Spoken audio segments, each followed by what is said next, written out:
Welcome back into another episode of the Daft on Draft podcast. I'm your host, Corey Kinnan. If you're watching on YouTube, you will notice that I am not wearing glasses, and that's because I got LASIK. So this is the new look. This is how we're living. You will also see that Dalton has his cup of coffee. He is currently recording at It's 3:50 a.m. 3:50. Portugal time, and it's 11:50 here for me in Ohio. So late night, early morning combo here. But we're going to get down to it today. We're going to discuss all of the happenings on the first day of the legal tampering period in the free agency, plus some trades and extensions that led up to it, and potentially how that could affect the NFL draft landscape. But again, Dalton, I need your help doing that. How are you on this wonderful morning in Portugal? So I just want to bring up the greatness of the human body, because I had forgotten about the time change in the United States when we actually set this recording time up, and so my body actually woke up at 3 instead of 4. It was supposed to be a 4 a.m. recording, but the real time it should have been was a 3 a.m. recording. So we are right here, ready to go, and we are getting after it. I wanted to bring up the legal tampering period and all of this and the deals getting done in Indianapolis during the combine, but never getting done on paper, and what the legal tampering. Just stop crying about it. And just stop crying about it, people. Yes, the deal was done 5 minutes after the legal tampering period actually opened. Nobody freaking cares. Nobody cares because every team is doing this. Every single team is illegally tampering with these guys. It just is. They're having dinners in Indianapolis with all of these agents. Mm-hmm. They're having bottles. It doesn't matter. Just stop complaining about it. This is the league. It's dirty. Every league is dirty. The country is dirty. The world is dirty. This is how business works. So stop crying about it. It honestly kind of makes the league more fun. I'm cool with it. This is amazing. This is what the NBA has been doing for years, and what we saw, like, with the expansion of, not the expansion of the draft, but the expansion of draft coverage, and the NFL has been trying to take over the offseason in the way that the NBA has been able to. Now, the NFL also has in season, which is outstanding. The NBA regular season is not great, but they wanted to overtake the offseason, and they absolutely have done it. And this first 48 hours or first 24 hours has been outrageous, and it's everything that you want for your league in the offseason. Yes. It's phenomenal. It's phenomenal content. It did move a little slower than I anticipated that it would, based on like how everybody said it was going to move. But that happens every year, and I'm like, oh yeah, this is how it kind of goes. But let's dive into some of these things. So before, we're going to start with uh, some trades that led up to the legal tampering period. Some big ones too. This is odd because we usually don't see this much movement. Deebo Samuel to the Washington Commanders for a 5th-round pick. That's the lowest end trade that's happened. Well, no, the lowest end trade that's happened is Kenny Pickett getting traded to the Browns. We don't need to talk about that. The big ones that really alter things here. Let's talk about Geno Smith to the Raiders for a 3rd-round pick, the 92nd overall pick. The Raiders get their quarterback. The oldest head coach in the NFL says, "I'm not messing with the rookie. Let's do this thing now." And then the Seahawks. I think what's more interesting from my perspective is the Seahawks, a fringe playoff team, have completely torn apart their offense. Well, I mean, yes. So they have, but they went out and paid Sam Darnold. So kind of they've kind of torn apart their offense, but we also have to look. DK wanted out. Lockett was way past his prime at this point. So, I mean, that all kind of makes sense, which is unfortunate because we saw that was one of the better duos in the NFL. And then with Geno, it was really fun. And all good things must come to an end. That is a new regime. Those guys were from the previous regime. And so I think at the end of the day, Geno probably just kind of wanted to play for Pete. And Seattle let him do that. Now, yeah. I mean, just think about it from a 1-to-1 swap perspective. Do you take Darnold over Geno because of the age difference? Or because Geno's 35. So we're looking at Sam Darnold coming off of a pretty decent year. If he's able to build off of that at what, 30? I mean, realistically, he's got another half decade over Geno. So maybe that's where Seattle is just completely looking long term with this situation and thinking maybe we won't have to look for quarterback for 7 years instead of 3.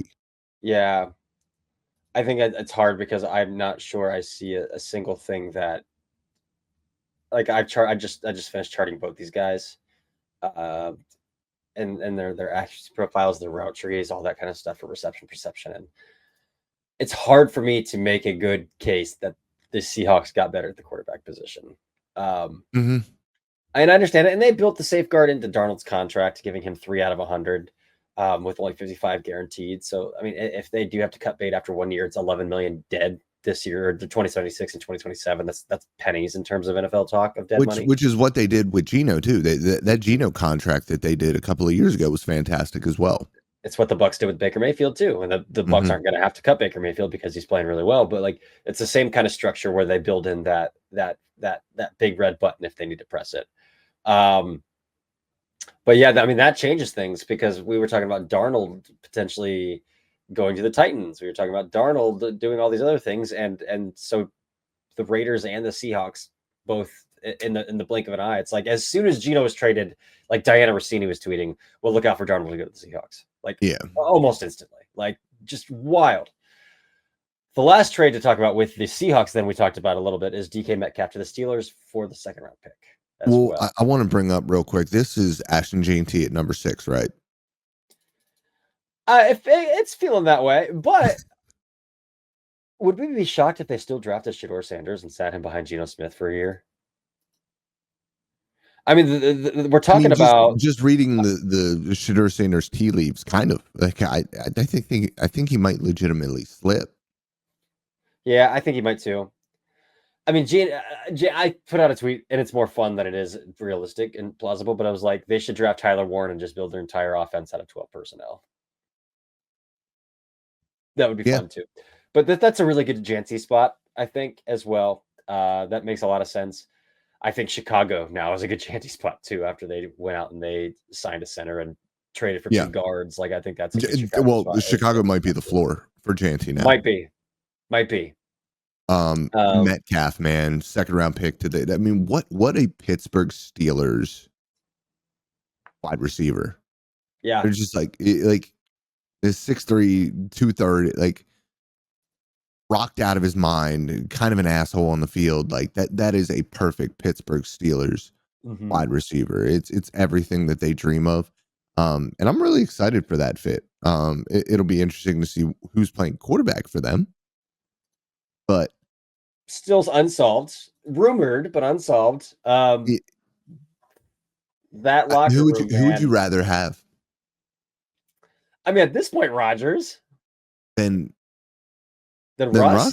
Yes. Ooh. They're both bad. Cast-offs.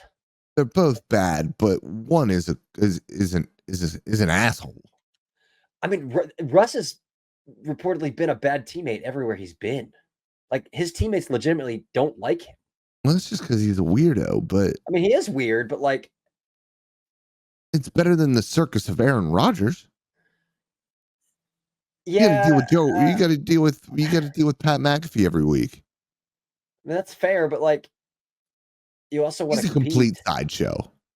He is. And I mean, I agree with that. Pittsburgh, the blue collar Pittsburgh people, the Yinzers are not going to deal with Aaron Rodgers well. No, they're not. I don't think they necessarily dealt with Russell Wilson well either. The Steelers wanted Justin Fields back, but rip. He's with the Jets now. 3 years, 40 million, 30 guaranteed. Another one of those 1 year. If you're good, we'll come back and revisit next year kind of thing. But I mean, that's a poor place. Like, I could see the Steelers going out and making a trade. Like, I wouldn't put it past them. I mean, there's reports out there that New England's potentially shopping Joe Milton. Would Mike Tomlin take a chance on that? I doubt that's the shot that he would take. But like, I think Mike Tomlin would take a shot on Malik Willis over trying to deal with the circus of either Russ or Aaron Rodgers. I mean, I you think would that think, but I think that's a shot that they might take. But also Arthur Smith coached Malik Willis in Tennessee, and that didn't go well. So there's that as well. So yeah, what is Hendon Hooker doing right now? chilling as Detroit's backup. Yeah. Myles Garrett, congratulations to you and everybody in Cleveland. Nobody wanted to see him go. No.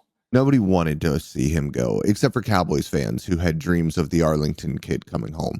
But 40 million, 123 guaranteed. And speaking of the Cowboys, another deal done for a top tier player at a position where the Cowboys also have a top tier player and refuse to get ahead on deals. And so they lose money. Yep. Lovely stuff. Lovely Yep. stuff there from Dallas. It just is what it is. That's how they operate. Micah Parsons is probably going to make 42.5 million per by the end of this. So Depending on how long they thing. wait. I mean, if Aiden Hutchinson comes back and is healthy, That's true. I mean, that's a whole other year. They're going to wait a whole other year. You don't think they're going to get it done this offseason? Dude, I don't know. I honestly don't. The Cowboys just like they should get it done this offseason. There's no reason not to pay him unless you just like don't want a guy to have a podcast on your football team. Right. But like other than that, like he's everything you would need in a I mean, player. he talks a lot. Like he's annoying on social media. Like, but that's what the Cowboys love that. Right. They love the extra attention that Micah Parsons brings to them off of the field and in social media. Like he should be the poster child for the Dallas Cowboys. They should already have him signed. Yeah, for that reason, because they love the sideshow. They love the circus. But maybe he's more Gen Z than he is country club, because the Cowboys are a country club environment. And so maybe it's not quite as it might not be the personality that they want from a guy like that who talks a lot. I don't know. I never understand what they're doing. Yeah, I don't either. What are the odds that they're not going to trade him? No, they won't trade him. They would literally just lose him for a 3rd round pick. Yeah, which is also bizarre. But they won't. They'll wait. They'll drag their feet, and then they'll end up paying him top of the market money. Yep, for sure. Yeah, Myles Garrett. So the Browns are in an interesting position now, where obviously they've gotten him to buy back into some regard. I guess the money helps. 88.8 million in new guarantees, the highest non-quarterback in NFL history, paid player in NFL history.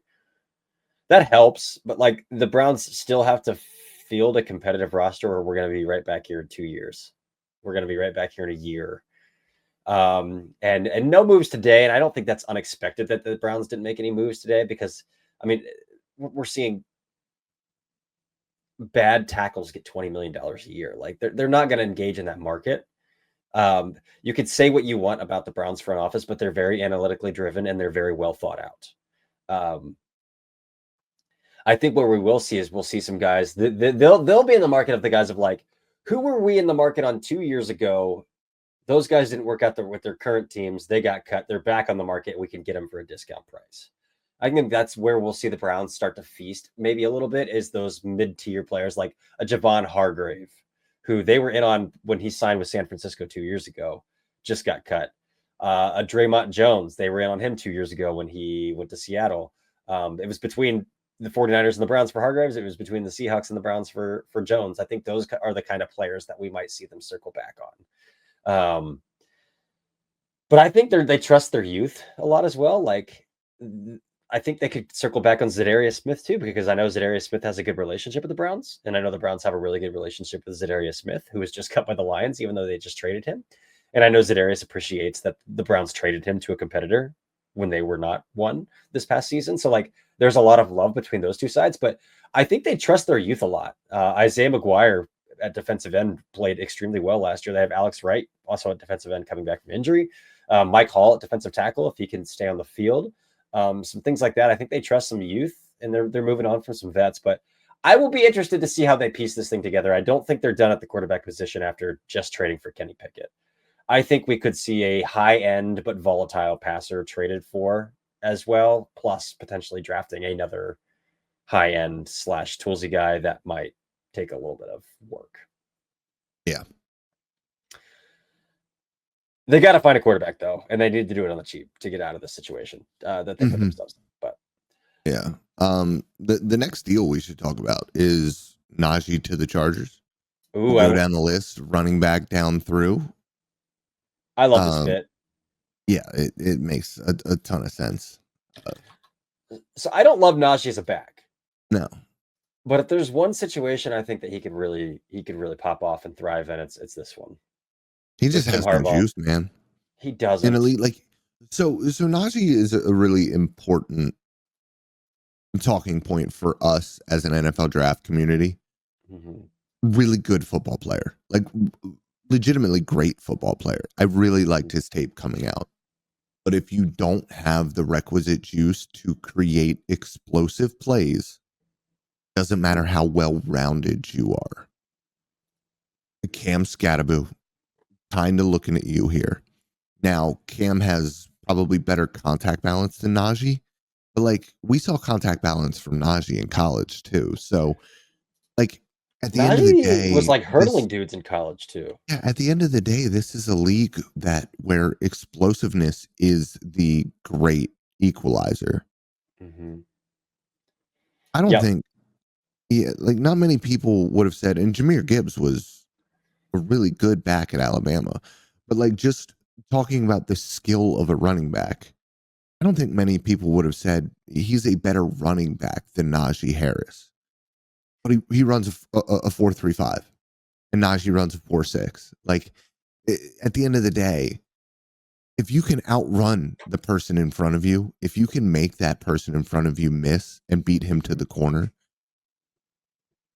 that is more important than you having marginally better vision at the first level. It just is. Yeah, I agree. I don't think this precludes them from drafting a guy in the first 2 rounds either. No. I don't think first round, but like if Omarion Hampton's sitting there in the second round, Caleb Johnson's sitting in the second round, we could see them. We could see them pop back to that as well.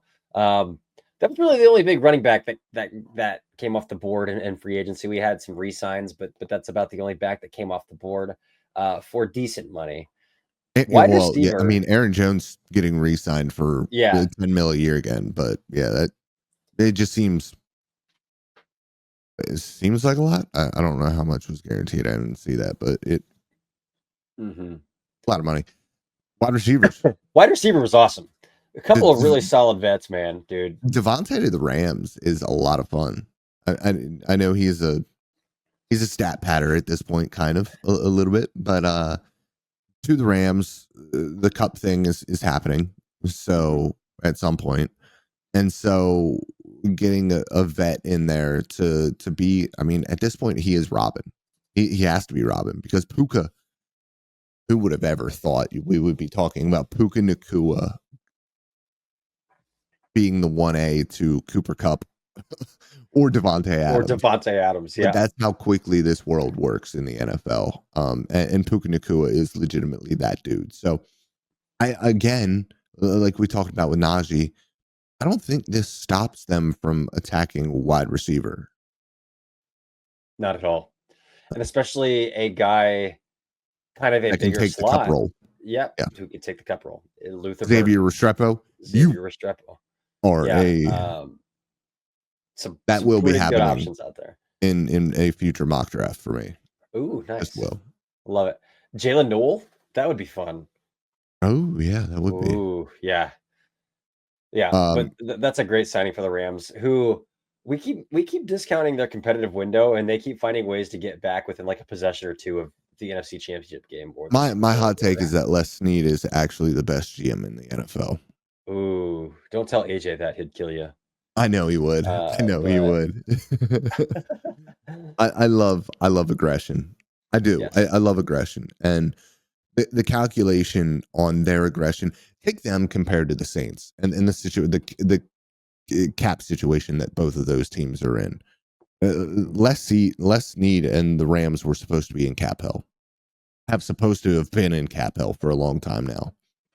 The Saints kept kicking the can down the road. That was coming.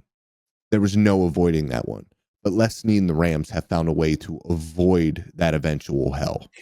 Hitting on late round draft picks.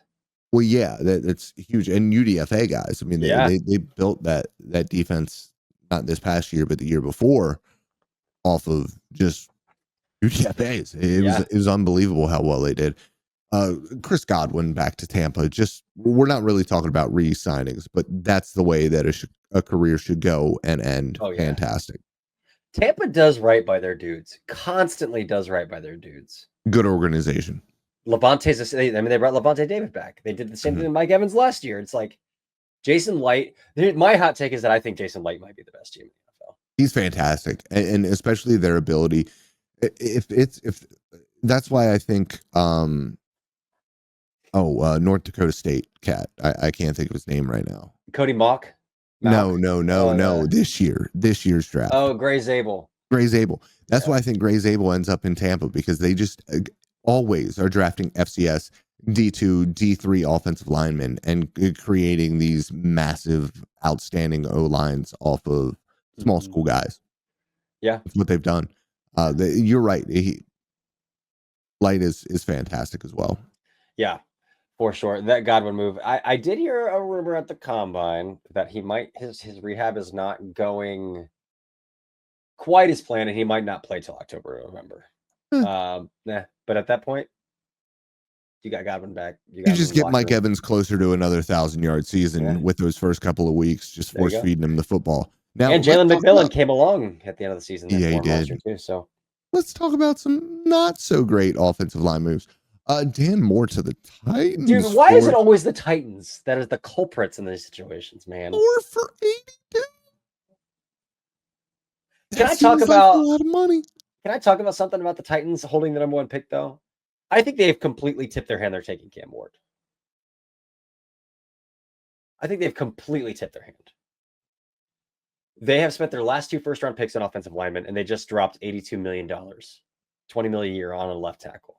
I don't think you invest that much into your offensive line just to sit back and let Will Levis do what he's going to do, or to go out and get Russell Wilson or Jake Browning or all the names that I've heard rumored to the Titans. Like, I think you've put yourself in a position with Bill Callahan coaching the offensive line as well. Sure, their receivers are awful, but I think they've tipped their hand completely that they're taking Cam Ward at one. It honestly, dude, it really kind of feels that way, and to me, it still feels insane that Brian Callahan would be looking at this situation, is seeing what he went through mentally with Will Levis last year, and say, you know what? I want to do that again, but I want to spend the number one pick on that. Yeah. It just seems like certifiably insane to me. Have you realized that me and you are kind of on an island with this? With Cam Ward? 100%. 100% we are on an island with Cam Ward. Everybody else is like, this is a one quarterback class and the chasm is wide. And it might work out. And we might end up being really wrong, but I just don't like the type of quarterback that he is. Trust your eyes to the end. Mm-hmm. There we go. Yeah, so in terms of good offensive linemen, Ronnie Stanley somehow got less money than Dan Moore did. That's, just an age thing. Just an age. And an injury thing, sure, but like, man, I get that the league is so starved for offensive linemen, and especially at offensive tackle, but my God, draft one, man. Just draft one. Yeah. And if they don't work out, then you have very little guaranteed money attached to them compared to whatever guarantees you just gave Dan Moore that you're going to have to eat in a year and a half. Boy. The Bears continued to build around Caleb Williams up front and signed Drew Dalman off the market. We might have to be a Bears podcast for an episode, because what they're doing, Ben Johnson is like, I want to be the Lions. Yeah. I mean, he's building it the same way, and that's why, like, I won't count out Ashton Genty at I, 6. I thought about All right, this. at 10. I won't count out Tyler Warren at 10, dude. I If either of those yeah, guys are on the board. I thought about it and I was like, you know what? I was like, Ben Johnson going in there saying, I want to be the Detroit Lions.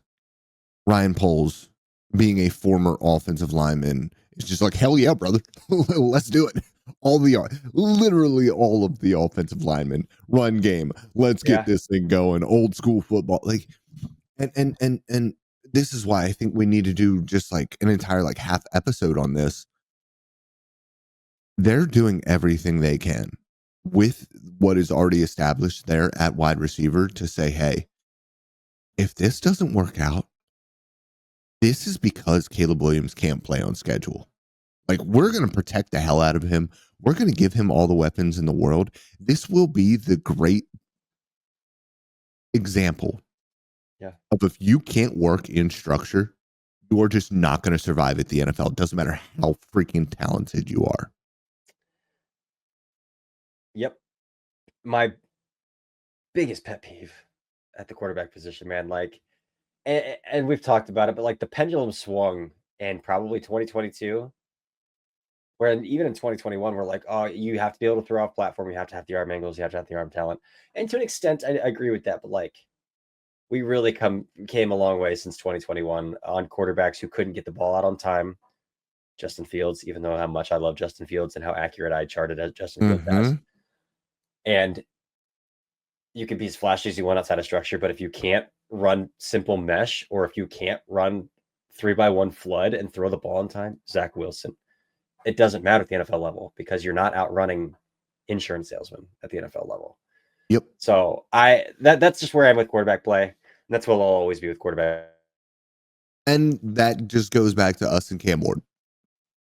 And I do think that there are flashes of it with Ward, but Cam Ward also has that Zach Wilson like huge bozo gene where you're testing windows that just flat out don't exist and you're trying to make plays that you're right checks that your body can't cash. And for as athletically talented he is, as good as his arm is, the throwing across the field rolling to your right is just not going to work at the NFL level. It didn't work in college for him. Drew Dahlman 3 for 42. That's the move to Chicago there. I don't even know if we brought up the name and the number originally when we were talking about the Elf. We just got so excited about the Chicago Bears. But that's another thing, and we talked about this on a previous episode. It's amazing that the Bears are exciting for the first time in my lifetime, I think. Like, legitimately exciting. Like, they had the year in 2018 where the defense was awesome, but like they've never had a good offense. Never in my lifetime have they had a good offense. And they might finally have a good offense. And that is so exciting for the NFL. Yeah. I mean, they still have to pull together. I'm still a little weary on like the wonder kid offensive minds who'd become head coaches and how well they can actually lead a locker room. I'm not. So, okay. I'm not. Sean, like, how many times have we seen it at this point? Like, I still think that the CEO head coach has his day, but I mean, from Andy Reid to Sean McVay to, I mean, we can talk about Mike McDaniel and not really working out very well in Miami, but like those offenses have been fantastic. He had, I thought, the right defensive coordinator in place for a minute, and it didn't work out there. But like, I do think a lot of these offensive-minded head coaches are doing pretty good. KOC. I mean, we can talk about like maybe some of the Wizards, like some of the guys that we had huge expectations for haven't worked out. But we also have to look at the environment that these guys are going into and the top of the organizations, the ownership, and everything else. And I think that when you were talking about Chicago and the history of that organization, I think that you can have a little bit of a pause. But like, we've seen the offensive minded guy, the offensive guru work out. At this point, I think it's what you search for. And I think that there's so many darts being thrown at those guys that you're going to have misses. But the good ones are the best coaches in the NFL at this point. That's valid. That's valid. Let's talk about another really bad offensive line contract here. The Green Bay Packers signed Aaron Banks, 4 years, $77 million. a lot. That's a lot of money for Aaron Banks. But I do tend to have a little bit of pause when it comes to talking about the Packers and offensive line because, like, Zach Tom, like, I never thought Zach Tom would be able to play right tackle. You know what I mean? Like, and so it's one of those things where it's kind of like the Buffalo Bills with corners. Like they just seem to like maybe have the market cornered on like cast offs and stuff because like they've gone out and tried like with Kyrie Elam and they're like, no, Christian Benford. And Yep. Christian Benford comes in and is awesome. So like it's one of those things where I give them a little bit of grace until I see that it doesn't work out. But on paper, yes, it's a lot of money. Yes, it is. I read that that's going to kick Elgin Jenkins into center for them, and they're going to roll with Banks at guard. Obviously, Banks has only played guard, so and Jenkins has played all 5 spots. So, so a good fit. Josh Sweat to the Cards, dude. This might be my favorite signing of free agency so far. I mean, it makes a ton of sense. He's going back to Gannon. Going back to Gannon. And unbelievably, in terms of like pressure and pass rusher win rate and pass rush production, an incredibly productive player for the Eagles. He's going to get his shine now as a top dog at Arizona. I really like them re-signing Baron Browning too, honestly. So I think they've got a couple. And then I loved BJ Ojolari's tape coming out of LSU, and he just suffered an ACL injury. We'll see how he comes back from that. But like, so I think that's kind of an afterthought at this point. But like, I like what Arizona's doing now. If their quarterback can figure out again what he's looking at, that'll be a different story. But that's one of my favorite signings is Josh Sweat to the Cardinals so far. Yeah. Next time, again, I've said this name 1,000 times in the pre-show, and I think I screwed it up every single time. But Dio Odingbo, I did pretty close. Again. You get pretty close. Odingbo. Yeah, I can't. I always want to say like okay, like O'Day. Yeah. When it's just Odingbo, but 3 for 48 is somebody who I really like. A classic Dennis Allen defensive end. Yeah, I loved him. Loved him in the draft, and then he tore his Achilles, and it was like, oh, like crap. The week before the Senior Bowl, training for the Senior Bowl. Yeah. Yes. So he was. I mean, you're right. A complete Dennis Allen defensive end, defensive tackle. I mean, he will play defensive end for Dennis Allen, but Harold Landry to the Pats, 3 for 43. He's just kind of a name at this point. Hassan Reddick, 1 for 14 with the Bucks. That interesting. Great. That's an interesting fit. Grady Jarrett, the Bears, doing more. Obviously, probably over the hill at this point, but his agent moves fast though. He went from cut this morning to sign for a long-term deal this afternoon. It was that was quick. Milton Williams, 4 for 104.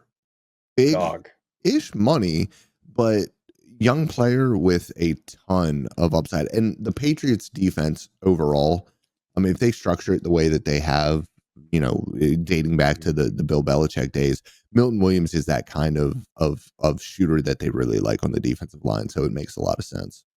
Yeah. Athletic upside out the wazoo. Yeah. A lot better with his hands, man. And when I heard, you know, Cowboys fans talking about Osa Odigizua getting 20 mil, and like I had to like reset my head to what the market is these days. Milton Williams 40104 doesn't move me at all, really, even though he was, you know, more of a little bit more of a rotational guy for the Eagles. Javon Kinlaw, 3 for 43 or 3 for 45 to the Commanders. Like that's where we're at with the NFL and money these days. So it just is what it is. I wanted to quickly bring up DJ Jones and BJ Hill just because I remember 3 or 4 years ago now, going through all of the free agents and watching those two dudes play, just professional football players. I really enjoy both of those guys. So another 3 for 39 for DJ Jones, and BJ Hill 3 for 33. Good on them. Good on them for getting third DJ contracts, Jones, man. Dude, he's he's he's a DT litmus test. I loved his tape at San Francisco. Dre Greenlaw, 3 for 35 to the Broncos. The Broncos are doing some stuff defensively as well for a defense that was already good to kind of reset. Interesting names here. Robert Spillane to the Pats. Pats are doing some Patriots threw some money around, man. Yeah, they threw some money around. They had a lot of money to throw around, so it makes sense. DJ Reed to the Lions. That's such a Dude, great fit. It's such yes, a it great is. fit schematically for them. A name that I forgot about, but seems like a really Packers fit is Nate Hobbs to the Mhm. Packers for 4 for 48. Had one really good year as a rookie for the Raiders. In a like very cover three heavy scheme, he was actually just playing in the flats quite a bit. But it'd be interesting to see how he fits with the Packers. Tarvarius Ward 3 for 60 to the Colts makes a lot of sense. Mhm. Jordan Lewis 3 for 30 to Jacksonville. Jacksonville doing a lot. Mhm. And kind of a lot of things that are like weird, questionable stuff, maybe, but we'll see how it works out. We've seen teams kind of like shed a lot of veteran contracts and be able to reset. Carlton Davis, 3 for 60 to New England. Carlton Davis, a very good corner, and you don't normally see very good corners moving around all that much, but He's moved around a lot. he's moved around a lot Yeah. the past couple of since the Bucks. So Uh-huh. weird. Paulson and Debo, 3 for 54. Good for him getting paid. He deserved to get paid. The injury was super unfortunate, and the injury is what gives me a lot of pause. Yeah. That's a big injury Mhm. for a guy who was already kind of stiff. Like, I mean, he was Yeah. stiff coming out of Stanford. Like, really good player. I really liked him. He was intelligent, but that's a tough injury for a guy who's already kind of stiff and kind of was built off of explosiveness. Mm. This is the one for Denver that I was really excited about was Talanoa Hufanga, 3 for 45. If he's healthy, man, Vance Joseph has some dudes to work with. I mean, they had a Mhm. good unit last year. They basically just swapped out Cody Barton for Dre Greenlaw, and they're gonna run it back. And dude, yeah, Yeah. this is a fun unit. And then Cameron Bynum to the Colts for 4 for 60. This was a long episode. Oh my gosh. Yes, it was. Yes, it was. Yeah, the Bynum deal. I mean, that's probably writing on the wall for Julian Blackman in Indianapolis. But Mhm. I think the Colts did a good job. We talked how much or how bad their secondary was, and they took a good step forward with Charvarius Ward and Cam Bynum today. So Yeah, good on Ballard. Julian Blackman, a great example of me owning my mistakes and being as wrong as possible about a prospect because he ended up being a good pro, and I didn't think he had a shot of playing in the NFL when I watched his college tape. So Billy Bowman, you have hope in the NFL. I do miss every once in a while, even on safety. Yeah, we disagree on Bowman a little bit. Yeah, I That's for disagree with that's pretty for much another everybody on Billy episode. Bowman. Yeah, so we'll come back tomorrow. We'll recap some more whenever it goes down. We'll talk some more about free agency. This was just a rundown of all the moves, kind of our thoughts on them. Obviously, this is going to shake up the NFL draft landscape. The Colts, or I'm sorry, yeah, the Colts aren't going to take a safety in the first round. The Broncos aren't going to take a safety in the first round. Sorry, Nick Warrior, as much as that would have been a fun fit, they're not going to do it.